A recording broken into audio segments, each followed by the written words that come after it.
परिश्रम करेंगे लाभ के लिए, खर्च करेंगे परिवार के लिए।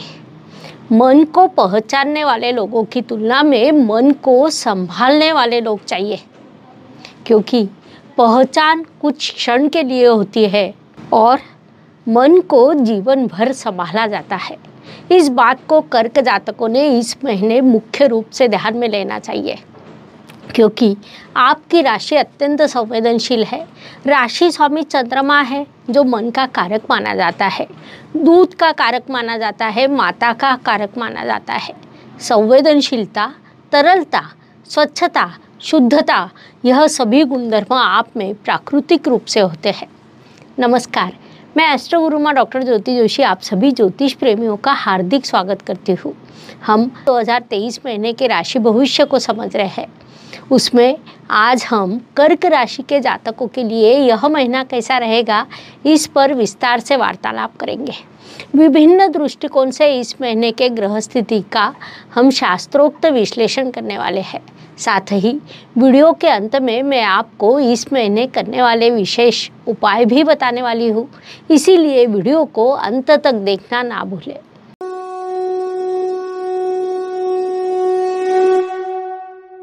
व्यक्तित्व की दृष्टि से विचार करें तो आक्रामकता से परिश्रम करने की मानसिकता को लेकर ही आप इस महीने में प्रवेश करने वाले हैं। सितंबर महीना आपके कर्तृत्व की दृष्टि से बड़ा विशेष है। उस अनुसार आपका व्यक्तित्व विकसित होने वाला है, इसीलिए आपने इस काल का सदुपयोग करना चाहिए। धन, परिवार, वाणी की दृष्टि से विचार करें तो कर्क राशि के लिए धनेश रविदेव होते हैं, जो इस काल में आपके धन स्थान में विराजमान है। यह अत्यंत शुभ स्थिति मानी जाती है। धनेश का धन स्थान में होना अर्थात धन प्राप्ति के योग निर्माण होना होता है। परिणाम स्वरूप इस महीने आपको धन लाभ प्राप्त होगा, परिवार में वृद्धि होगी, परिवार में कोई शुभ कार्यक्रम हो सकता है। लेकिन आपके धनेश रविदेव है, जो उग्र ग्रह माने जाते हैं, जिस कारण आपकी भाषा उग्र होना, यह प्रभाव भी सामने आ सकता है। आपके जैसा संवेदनशील व्यक्ति जब उग्र भाषा का प्रयोग करने लगता है तो उसका एक नकारात्मक प्रभाव पड़ता है। इस बात को पहले से ही ध्यान में लेते हुए आप अपनी भाषा पर नियंत्रण रखें, यह सलाह आपको दी जाती है। पराक्रम एवं परिश्रम की दृष्टि से विचार करें तो कर्क राशि के लिए परिश्रमेश बुधदेव होते हैं, जो आपके परिवार के स्थान में लेकिन स्वस्थान से व्यय स्थान में विराजमान है। अर्थात इस काल में आप बड़ा परिश्रम करने वाले हैं। परिवार के लिए, परिवार के सदस्य के लिए, परिवार के सौख्य के लिए आप परिश्रम करने वाले हैं। उसके लिए आप खर्च करने वाले हैं। लेकिन परिश्रम करते करते आपको अचानक से थकान लगेगी, इसीलिए आप अपना ध्यान रखकर उचित परिश्रम करें, ऐसी सलाह आपको दी जाती है। वास्तु, वाहन, भूमि, सुख शांति की दृष्टि से विचार करें तो कर्क राशि के लिए यह महीना लाभकारी कहा जा सकता है, क्योंकि आपके मन में जो वास्तु की इच्छा है वह इस काल में तीव्र रूप से आकार लेगी। मुझे वास्तु लेनी चाहिए, वाहन लेना चाहिए, ऐसी आपकी मानसिकता रहेगी। उस अनुसार पैसों की व्यवस्था भी होगी। वास्तु के अत्यंत सुंदर योग आपके लिए निर्माण होने वाले हैं। अर्थात आपने पहले उचित योजना बनाई हो तो वह चीज़ पूरी हो सकती है, लेकिन घर की सुख शांति थोड़ी विचलित हो सकती है। लेकिन अन्य शुभ परिणाम होने से आप अधिक चिंता ना करें। शिक्षा, संतति, प्रणय की दृष्टि से विचार करें तो इस काल में कर्क जातक पढ़ाई करते समय स्मार्ट करने वाले हैं। आपको एक सूचना दी जाती है कि गणपति को नमस्कार कर पढ़ाई का प्रारंभ करें, उससे आपको अत्यंत शुभ परिणाम प्राप्त होंगे। विभिन्न कला में आप अग्रसर रहेंगे। मीडिया क्षेत्र, कंप्यूटर क्षेत्र में आपकी पढ़ाई शुरू हो सकती है और उससे भी आपको शुभ परिणाम प्राप्त होंगे। संक्षेप में शिक्षा की दृष्टि से यह काल आपके लिए लाभकारी रहेगा, उसका पूरा उपयोग कीजिए। स्वास्थ्य, कर्ज, प्रतिस्पर्धी, शत्रुओं की दृष्टि से विचार करें तो यह महीना कर्क राशि के लिए शुभ रहेगा।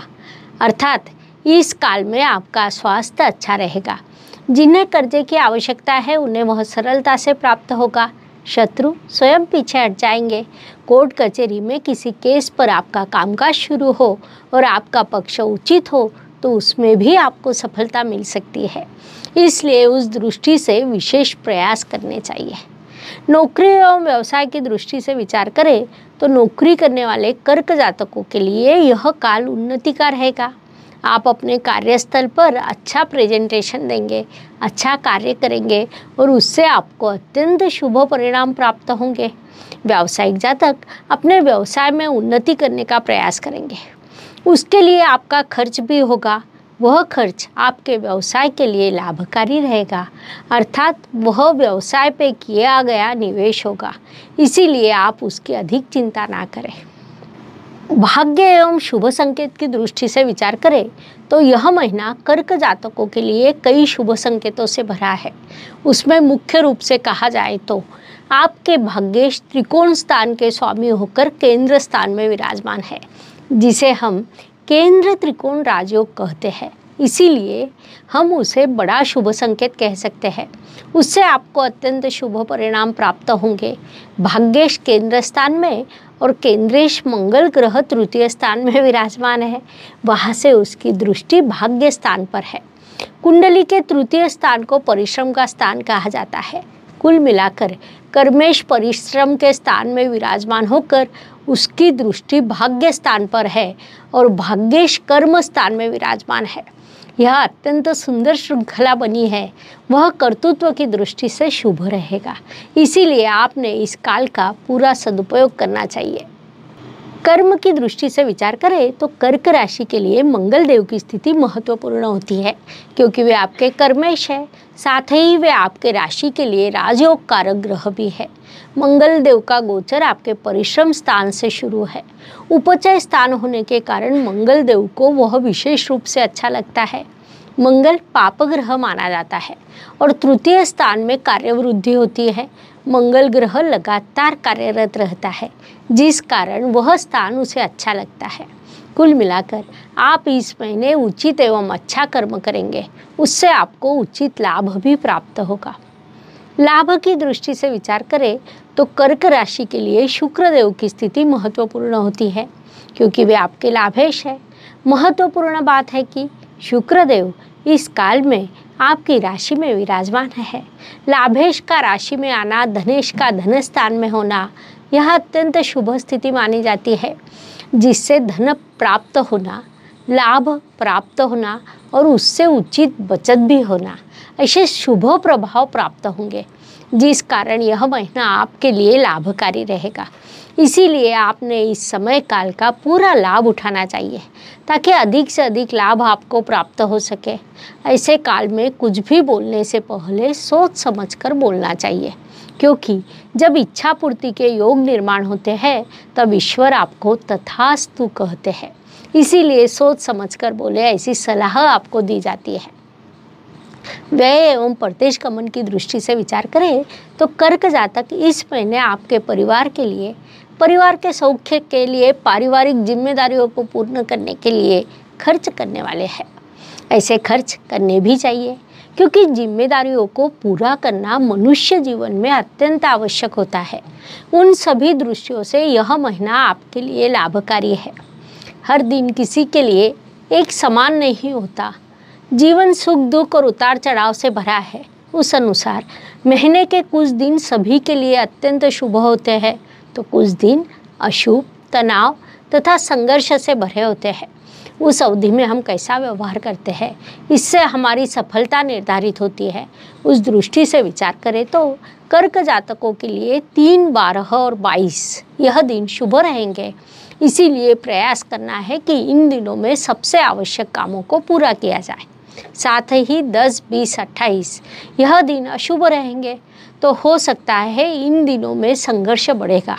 इसीलिए आपको इन दिनों की उचित योजना बनानी होगी, ताकि आपका मानसिक स्वास्थ्य बना रहे। उपायों की दृष्टि से विचार करें तो ज्योतिष में छोटे छोटे लेकिन बड़ा परिणाम करने वाले उपाय बताए गए हैं। अशुभ चीज़ों की अशुभता कम करने का, शुभ चीज़ों की शुभता बढ़ाने का उनमें सामर्थ्य होता है। उस अनुसार सितंबर महीने के उपायों का विचार करें तो इस महीने हम श्री गणेश जी के आगमन की प्रतीक्षा करते हैं। हमारे यहाँ गणेश उत्सव बड़े भक्ति भाव से मनाया जाता है, क्योंकि गणपति सभी को आनंद प्रदान करने वाले, समृद्धि देने वाले, सभी को अपना लगने वाले शिव पुत्र है। साथ ही कोई भी पूजा करते समय, मंत्रों का पठन करते समय सबसे पहले हम श्री गणेश जी की वंदना करते हैं। उस अनुसार इस महीने में हर राशि के लिए गणपति का एक प्रिय मंत्र देने वाली हूँ। इस पूरे महीने आप उस मंत्र का कम से कम 11 बार जाप रोज करें। उस अनुसार कर्क जातकों के लिए ओम एकदंताय विहे वक्रतुंडाय धीमहि तन्नो दंती प्रचोदयात्, यह मंत्र सूचित किया जाता है। इससे आपको अत्यंत शुभ परिणाम प्राप्त होंगे। इस प्रकार मेष से लेकर मीन तक हर राशि के लिए सितंबर 2023 कैसा रहेगा, यह समझाने के लिए हमने 12 वीडियो आपके इस चैनल पर अपलोड किए हैं। पुनश्च अवश्य मिलेंगे। यह वीडियो अगर आपको अच्छा लगा हो तो उसे लाइक एवं सब्सक्राइब अवश्य करें। कमेंट बॉक्स में जय ज्योतिष लिखना ना भूलें। साथ ही आपको यदि हमसे संपर्क करना है तो व्हाट्सएप पर मैसेज करें। कृपया कोई भी फ़ोन ना करें, आपका कॉल हम उठा नहीं सकते। आप यदि मैसेज करते हैं तो उस पर रिप्लाई अवश्य दिया जाएगा। धन्यवाद। शुभम भवतु। जय ज्योतिष। ज्योतिष का अध्ययन तथा शास्त्र की शास्त्रीय तरीके से पढ़ाई करने के लिए मेरी 2 किताबें प्रकाशित हो चुकी है, उनका अवश्य लाभ लीजिए। Please like, share and subscribe the channel. और हाँ, बेल आइकॉन दबाना ना भूलें। धन्यवाद।